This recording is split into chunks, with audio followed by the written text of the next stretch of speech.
déclenché le carillon de l'église à pleine puissance et qui a duré, je ne sais pas trop combien de temps, mais certainement plus d'une heure et demie. En fait, cela a bien duré 2 heures. Les cloches de l'église Saint-Julien se sont mises à sonner. Et c'est sœur Marie-Agathe de la basilique Saint-Martin, la première, qui a été réveillée par ce bruit d'abord étrange. Je me suis réveillée au cours de la nuit, bon voilà, et puis je me suis dit, tiens, c'est bizarre, j'ai des voix, ou qu'est-ce qui se passe? Il y a un son de cloche. J'ai ouvert la fenêtre, effectivement, il y avait des cloches qui sonnaient à toute volée. Je me suis dit, qu'est-ce qui se passe? 5 heures du matin. Je me suis pas inquiétée plus que ça, puis je me suis rendormie.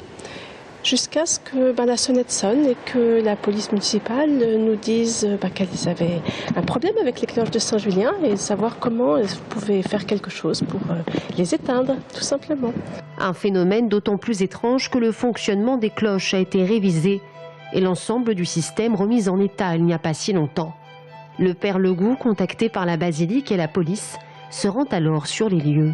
Je suis intervenu aussi vite que je pouvais auprès de l'église Saint-Julien, constatant que tous les relais électriques n'avaient pas prise, que ce soit les disjoncteurs, les différents disjoncteurs ne répondaient pas.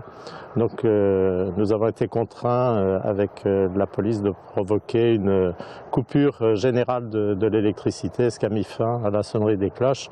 Un ensemble carillonnaire plutôt joyeux et apprécié dans le quartier, mais qui en pleine nuit peut devenir un véritable cauchemar pour les habitants. J'ai été réveillé, j'ai un sommeil relativement léger, donc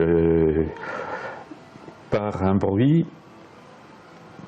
très discret initialement de cloche, enfin c'est ce qui m'a semblé. Bon. Puis quelques instants après, ce son de cloche, là, de façon certaine, s'est reproduit.